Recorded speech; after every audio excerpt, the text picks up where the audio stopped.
um dos ensinamentos dessa matriarca, da mãe da sabedoria, da guardiã da sabedoria, né? É a compreensão mútua. Olha que interessante. Ela não traz a compreensão do outro.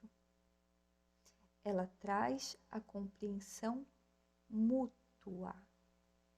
Então, eu vou dizer para vocês que primeiro a gente vai buscar a nossa compreensão. Porque a gente já quer ir direto e entender o outro, aplicar no outro, ver de que forma isso vai ser bom para o outro. Mas primeiro a gente vai aplicar em cada uma de nós. Somente as coisas que a gente consegue verdadeiramente fazer na gente, a gente consegue passar para o outro. E esse é o processo de a gente encontrar a nossa medicina.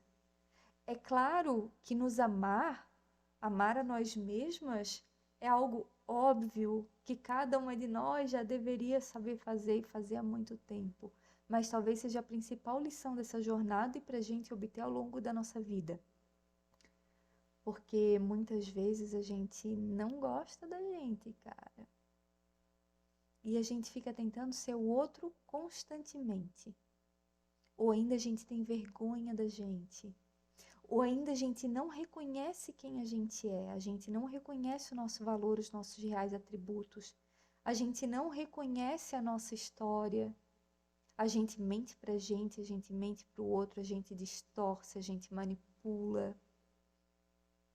Então, olha só quantos pequenos aspectos a gente precisa olhar para transcender, para não ter mais isso como um estigma na vida, um pequeno lampejo de dúvida que impede a gente de estar inteira onde a gente está. Então, essa primeira tarefa de recolher os nossos ossos, para cada uma de nós vai levar um tempo diferente, talvez leve a vida inteira. O importante é se dedicar a isso. Olhar para as nossas memórias, mas não só olhar para as nossas memórias. Não é somente passar um olhar no nosso álbum de fotografias, é mais do que isso. É a gente buscar encontrar pontos de cura, sentido real, em cada uma dessas imagens que a gente se deparar, ou de carta, ou de poema, ou de lembrança. Certamente quando a gente olha para esse olhar, para esse passado, né, para essa história que a gente viveu, para essa história que foi contada, a gente se depara com coisas que a gente concorda, com coisas que a gente não concorda, com coisas que a gente se orgulha, com coisas que a gente se envergonha, com decepções, com frustrações, com êxtases. A gente encontra diversas emoções nas nossas memórias, igual a gente encontra diversas emoções se a gente estiver atenta no nosso presente. Às vezes a gente deixa de sentir porque se desconecta com aqui e com agora. Fica vivendo lá o passado ou vivendo a nossa expectativa, o nosso sonho de futuro. Eu brinco assim, ó, às vezes a gente gasta horas no nosso celular e nem sabe o que fez. Às vezes gasta horas fazendo a leitura de um livro e se dá conta de que não lembra das, sei lá, últimas 5, 10 páginas. Que busca reintegrar o que leu e não consegue. Né? Por que não consegue? O que está faltando? Está faltando fundamento. Isso aqui é o fundamento. A gente se reconectar com a terra é o fundamento. A gente encontrar a loba no nosso deserto é o fundamento. Porque quem vai viver a nossa vida, ou quem vai realizar, quem vai nos trazer a sensação de estarmos realizadas, não é o nosso aspecto que está tentando se encaixar em algum padrão e discorda. É o aspecto que encontra alegria nas coisas, que encontra diversão nas coisas. É o nosso aspecto que encontra sentido, que encontra verdade, que encontra profundidade. É um aspecto que se incomoda quando percebe coisas que não poderiam estar existindo. é um aspecto que quer fazer coisas diferentes, que quer intensidade na vida, que quer dar sentido para a sua existência. E, bom, para que a gente possa se deparar com isso, isso precisa existir, né? E diversas tradições antigas trazem esse mesmo ensinamento, esse nosso resgate. E eu convido a se dedicar profundamente a isso. Porque esses conhecimentos, eles são atemporais, eles estão em uma dimensão diferente dessa nossa dimensão aqui, 3D, física, material.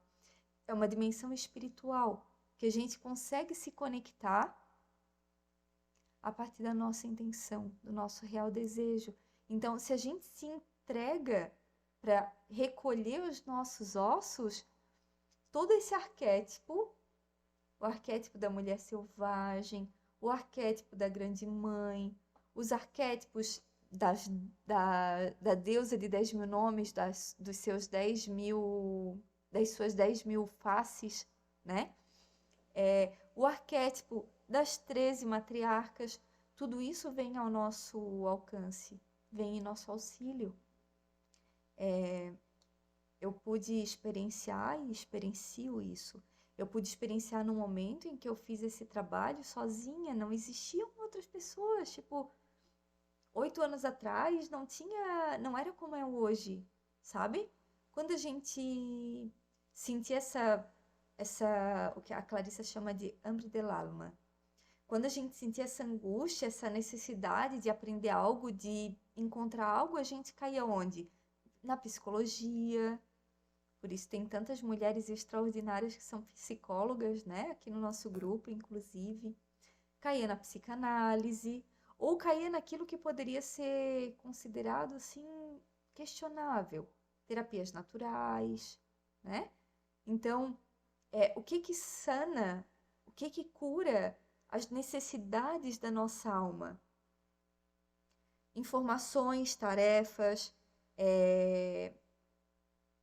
conversas que tem a ver com aquilo que a nossa alma está pedindo naquele momento. E muitas vezes a gente consegue ter as conversas mais profundas com a gente mesma. E nesse momento a gente se dá conta de que a gente não está sozinha, de que a nossa intenção, de que o nosso real desejo de suprir a falta da nossa alma invocou de alguma forma outras presenças, que elas não são palpáveis como se fossem espíritos que estão aqui. A gente pode ver, não é dessa forma que se apresenta. Por isso, eu sempre convido a ter atenção, assim, que hora que a matriarca se apresenta? A matriarca se apresentou agora, a matriarca se apresentou agora.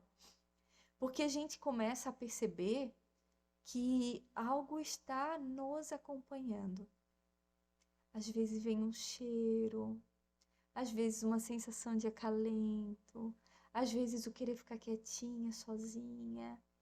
Frequentemente, situações referentes à matriarca, nesse caso aqui, memórias, as pessoas contando coisas de suas vidas e a gente com necessidade de contar coisas das nossas vidas. Nostalgia, vontade de aprender história, porque olha só, a matriarca ela se apresenta trazendo para a gente o conhecimento dela. E ela traz o conhecimento dela a partir de coisas que aparecem, de vontades eminentes que surgem, né? Então, ela é a protetora das tradições sagradas de todas as civilizações. E ela vem falar para a gente o seguinte, que a verdade está no nosso coração. E que as verdadeiras tradições não têm uma forma. As verdadeiras tradições buscam honrar aquilo que é sagrado e não aquilo que um homem acredita ou uma mulher, né? Então, quando a gente experiencia a espiritualidade, todos nós temos o mesmo potencial. Cada uma de nós é a medicina que a gente precisa. E é preciso que a gente abra o nosso coração para isso. Para que a nossa real tradição seja através de memórias ou a mistura que é as tradições que constituem aquilo que é a nossa medicina, né? Ela precisa ser conhecida. Então também traz um alerta para a gente, quando for buscar espiritualidade, não buscar as pessoas, buscar os ensinamentos. As 13 matriarcas não são conhecimentos da Renata, são conhecimentos do mundo que a Renata acessou e a Renata encontrou um lugar e depois outro, e foi tendo uma certa compreensão. Esse foi o processo da Renata, essa foi a jornada e continua sendo a cada ano, a jornada da sacerdotisa da Renata. E por isso eu faço questão de compartilhar todas as fontes de onde eu bebo, para que cada uma de nós, e nesse momento para que cada uma de vocês que está aqui assistindo o vídeo, possa também beber nessa fonte, possa também trilhar a sua jornada da sacerdotisa para acessar tudo aquilo que é inerente à sua vida, que é inerente ao seu processo de cura e que talvez não seja o meu, né? Que talvez não seja o mesmo que eu acessei e que talvez tu vá trilhar algum outro caminho e tá lindo e tá bem. O importante é que a gente esteja bem e que a gente respeite o nosso desejo. Se eu sinto vontade de visitar essa fonte, vai lá e visita aquela fonte. Se eu sinto de vontade de cantar esse canto, vai lá e canta esse canto. Se eu sinto vontade de, sei lá, praticar meditação, praticar yoga, tocar tambor, usar medicina, ser devota de Maria Madalena, ir para a igreja, sei lá, qualquer coisa. Lembra sempre que essa coisa mais sagrada está dentro do teu coração. Não está nas pessoas que fazem parte ali daquela coisa. Assim a gente se firma na espiritualidade e não nas pessoas.